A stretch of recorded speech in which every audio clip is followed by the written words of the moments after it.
As a Black former school principal, I know firsthand the impact of chronic absenteeism in school.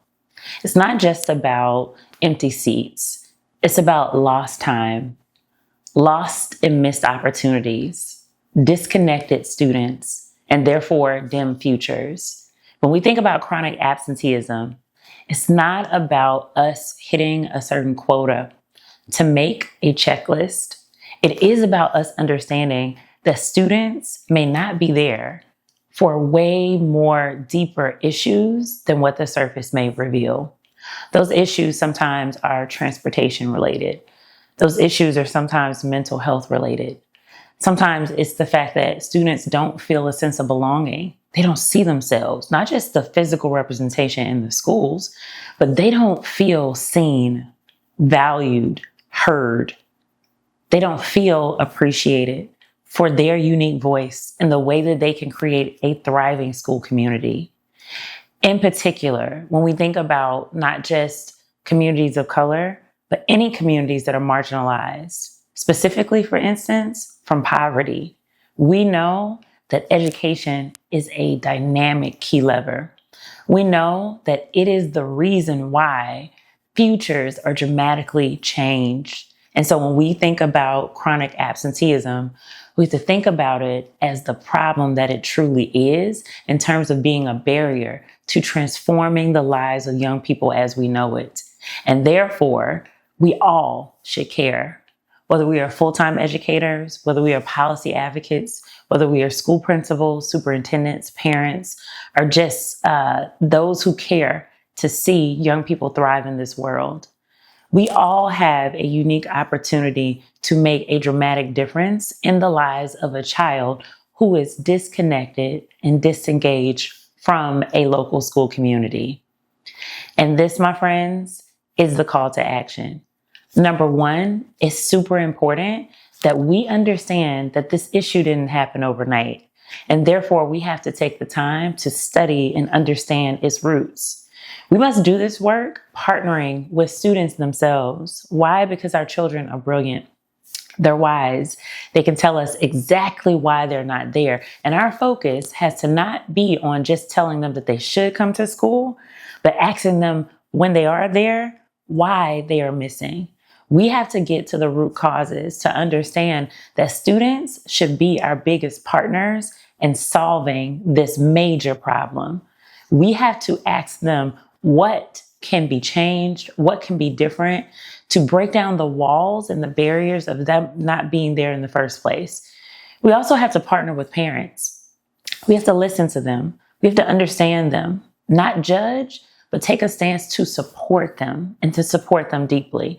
Because supported families mean supported students. And when students are supported, they show up and they are there.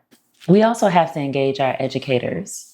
Our educators are on the front lines of serving young people every single day. And they are also full of solutions for how we can create cultures at school every day that truly prioritize attendance and celebrate student success. As educators, there's also room for us to grow. Sometimes students are not there, of course, for things that involve bullying, things that involve their own mental health challenges, all sorts of obstacles and barriers. However, sometimes they're not there because the learning environment that we create for them is not maintaining their attention. Students are mentally tapped out. And so it's important for us to be committed as educators to leveling up what we do every single day in terms of how we design our lessons, how we deliver our lessons, and how those lessons are culturally responsive to the identities of the young people that we serve. We have to connect our lessons and our content to the real world that students live in, so that these lessons are not only teaching them rote information, but they are raising their level of social consciousness, therefore producing the next generation of freedom fighters, the next generation of leaders, of activists, and people who can change this world. We have to also solicit the help and the support of our leaders at the federal level, at the state level, at the district level, and even our school building leaders. We can't do this work alone. We need all of the resources possible, whether those resources are material resources, such as physical incentives, whether those resources are monetary. We need our leaders to understand that this is a problem, and this is a problem to not point the fingers at young people directly themselves to say that they don't care about education and that's why they're not there. But we have to push our leaders to critically think about the systemic issues that influence a young person's choice. And sometimes, even for the little ones, it's not even their choice to get to a physical school building or a virtual one and to be mentally stimulated and engaged. I believe that every single person in our community, including those of you who are not in the field of education, so business owners, medical leaders, engineers, attorneys, all of us have room to be able to put ourselves, our institutions, and our resources to work to ensure that we address chronic absenteeism and re-engage students in a whole nother way that we've never before imagined. And so it is therefore the reason why I am super incredibly proud of Amen Ra and the incredible team at Knowledge for the work that they do every day to tackle this major issue. If you are not hip to the work of Knowledge, you're already a little bit behind. I won't judge you, but I will say this. It's so important to understand that as an education technology company, they are tackling this issue in a way that is truly revolutionary. They're using advanced technology, i.e. gamification, to hook students back into school.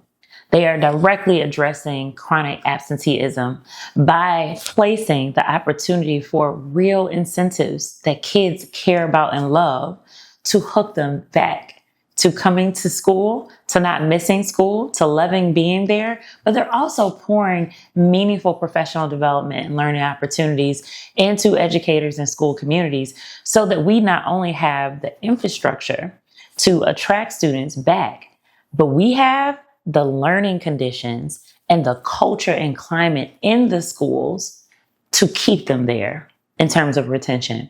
And so their three-pronged approach is absolutely powerful. And if you are not tapped in to what they do and how they do it and why you should be partnering with them, please visit their website today. Knowledge's 3R framework is re-engage, restore, and reward, which I absolutely love. It is so important that we partner with organizations like Knowledge to understand very practical solutions of how we as educators, we as supporters of education as well, can do just that, because all of us need to be invested in re-engaging students, restoring their faith and hope in education as a powerful game changer for the rest of their lives, and rewarding them for their successes and for the growth that they are experiencing along the way. So there are 3 practical solutions I want to leave you with today. Number 1 is invest in culturally responsive practices in education environments. It is so critically important that we understand that that is not only about how the lesson experience flows for students, but that's how we adopt a lens and an approach as an entire school community, right? Number 2, is important for us to create cultures that are vibrant, cultures that are exciting for young people to enter into every single day. Environments that see their contributions, that amplify the voices of students, but that celebrate and honor their growth as well as their absolute achievement every day. Last but not least, it's important that we foster deeper community partnerships. And by deeper, I don't mean just opportunities to partner around holiday philanthropic initiatives, right? Like coat drives or canned food drives. I mean partnering with organizations such as hospitals, nonprofits, entertainment influencers, sporting organizations, etc., to enter the building with us as co-teachers and co-educators to what we do. So inviting them into the learning experience to help make the content even more enriching, but to also create unique opportunities for mentorship, for additional role models, and so much more. And so culturally responsive education, vibrant cultures, but also deeper community partnerships are the three things that I personally recommend as a former teacher, as a former school principal, and now as a full-time social entrepreneur. Y'all have a wonderful rest of the day. I'm Krystal Hardy Allen, and it has been a pleasure and a blessing to spend this virtual time with you. If you want to stay more engaged with me personally, go check out at k.allen.consulting on Instagram, as well as across other social media platforms. Take care, y'all. Bye.